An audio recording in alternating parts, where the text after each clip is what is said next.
chan tha chan sung loi in petu anung kan bia kan pathian ning thang thain se kalung oi zet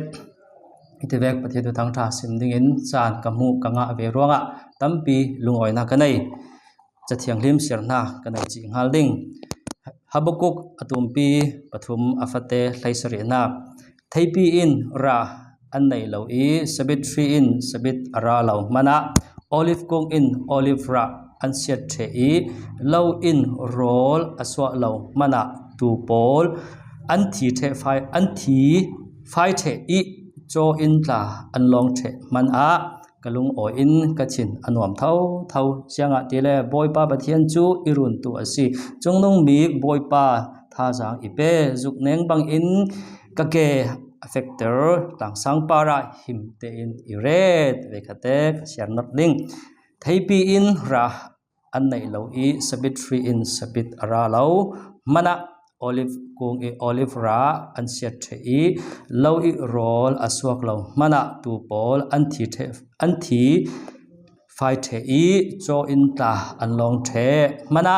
kalung o in kachin anuam thau jianga tile boipa pathian chu irun tu asi chungnong mik boipa tha jang ipek zukneng bang in kake affector langsang para him te in iret tachamna kanai ding indu dot big tu chungnong big boipa kan pathian na lu oi thu kasim leilung tlun a harsana boinak phun kan zum tu mil fa pol kan ton chana nang kan hena na ring in bom tu thabik na si ti hi zum tu mil fa polin kan thei tika kan lung oi na hi chat bang lawin na hena lung oi thu kan sim boipa na thu thaswa pe tu asi ronga hi na tu na tang hi na thu na hena lo tha kan boipa jisu khru mingin thla kan cham amen prophet Habakuk e in athacham mi a hin theipi in ra anei non lawi sabit 3 in sabit ara non law mana olive kung in olive ra asiat the zau law i roll aswak non law rama roll aswak non law tu pol an thi phai the zau cho in tla along the zau ti hi asia asan chu jiang ha si pai jiang man non law kol ton ka sang ase chu bawa ma ba ma shiro bu ti khi ase jiang man non law ti khi ase top mai churonga nitin kan nun na khal si se si poi khal kan tlasam kan tla yang paisa khal kan nei non law kan si poi khal asin pi thi non law lai chan khala hin poi pa nakianga au ma si ti hi thai ring hi athupi nasa athupi tu churonga mi fre khatin anti mi chu hi thil pol mo hi thil har sar zet e kan thleng tika hin mu dan kan thiam theulo thil thalo kan ton tika hin har satna kan ton tika hin kan mit hi kan mu thiam non lo tika hin apoi kan ti theu chui sunga thil har sa thin pit van sang kan ton tika hin boipa ka kenga a si ti a thei tu polin pathian thang that lo thei lo din munin anut na ka an khan sa si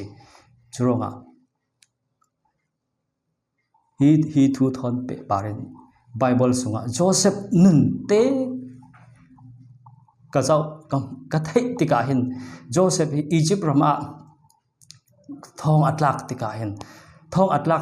joseph hi pathian ti za zatin pathian duk lo zong jiang man atwa lo pathian rin ten thau ni ne tabika pathini khwa khan sak chi ami chu siang prang sang tu egypt ram i ni kum sari harsat na mo phi shin sak tu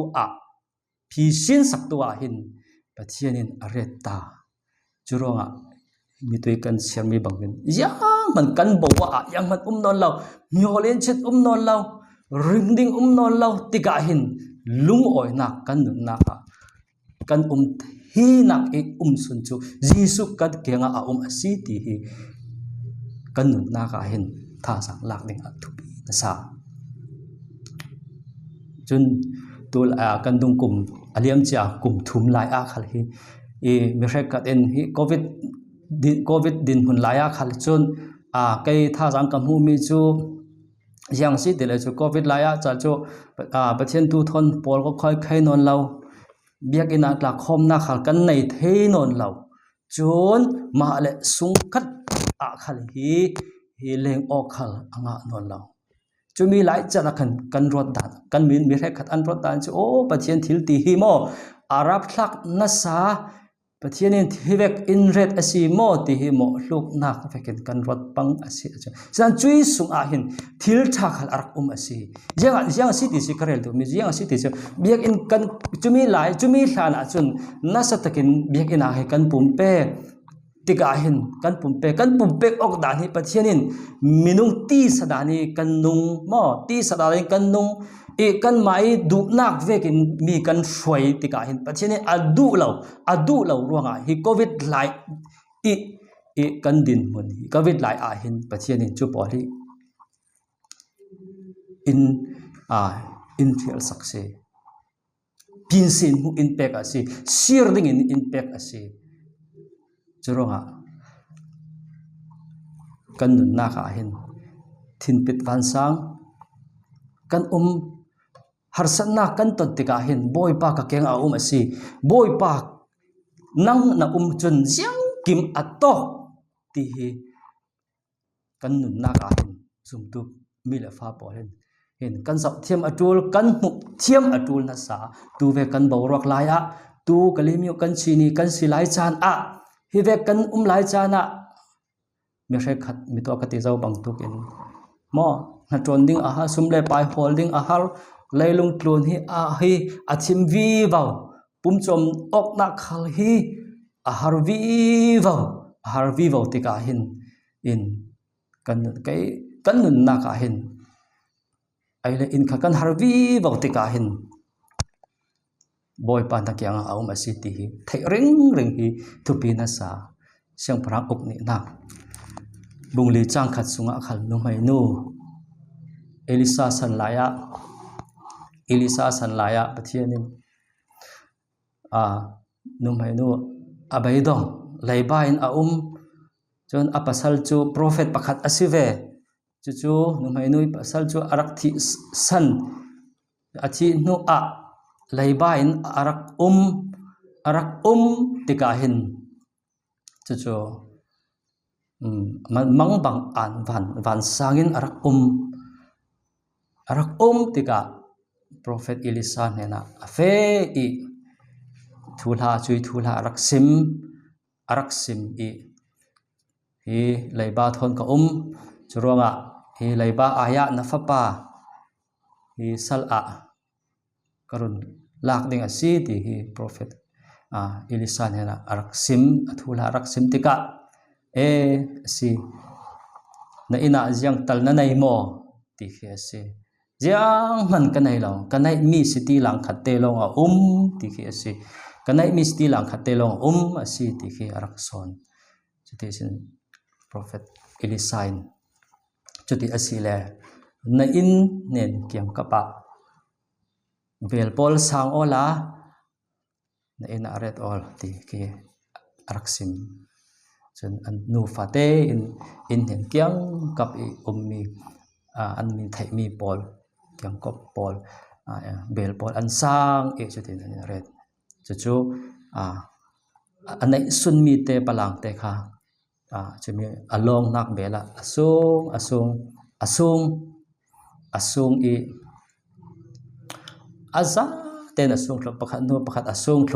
thlo te ka hin belong non lau tika afapa hena asut kafapa belong lai mo tikhe asut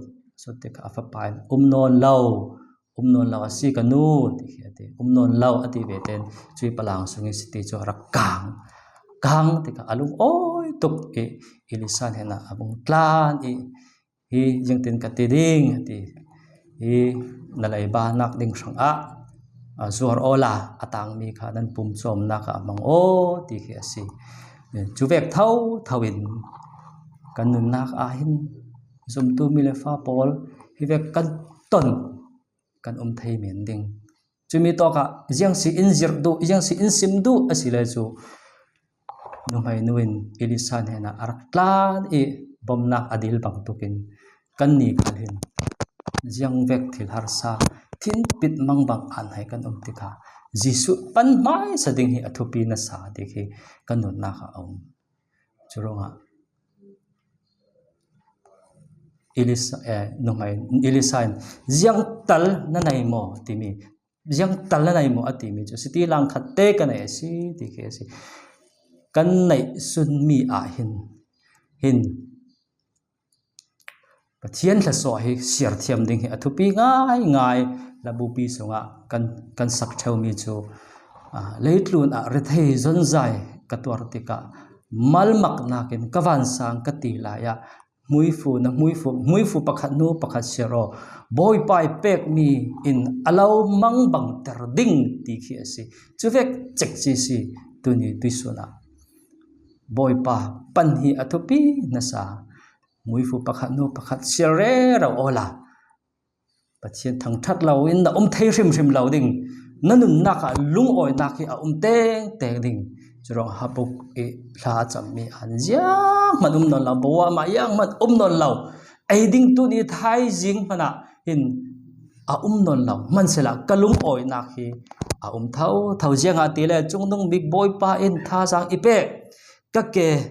juk neng bang in ka ke affector him te tang sang para iret ti khi asi boy pai jisu na hi athupi zia jisu na hi athupi zia hi zum tu mi la fa pol he kan van nei em churonga nitin kan na kha jisu na hi athbik zia man atul non law jiang man atul non law jisu na nai a chun na len a khal se na yang vek thil harasana tong asia chun na lung oi nak hi chu pathian thang that lo thei lo in nadin na ding churonga narol ina yang han no lo man sela thil na lo rora yang han aswak no lo man sela pathian thang that na thai asia na si mi hi chu jisu na nei ro ha si jisu na nei lo chet asila chun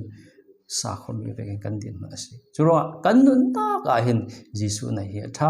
jisu na hi chu jiang kim ha hi thil jiang kim hi afam kim thlu mi asi churonga hi thang thai sin ha bok ila chammi sin kan nun na a khat la kan nun na a khal kan tong lo ti hi kan rel thei si lo lai lung ton kan vekin pathianin hi vek in tong dinga hin chu hi vek in ton dinga in tong ter mi hi chu pathian ama pan in du ronga si ti hi kan nun na ka hen thei hi athupi na sa kai kan nun na ka khal si se ni tin ten kan nun na ka khal si se thil pakhat khat ka to i thil ka wa mang bang an hain ka tika khal si se boy pa ka pan lo asile chun ka thil phurit ma abur arit sin asina jisu ka pani pathian hena ha ka chami kanun na azang vurvi ase churonga kanun na ka pathian jisu nei hi athabi jisu nei hi kan himna ka si jisu nei hi kan jiang kima si ti hi tha sang pek ka do mi si sela athu kan simi kan sa te ranga pathian la swan pek se amen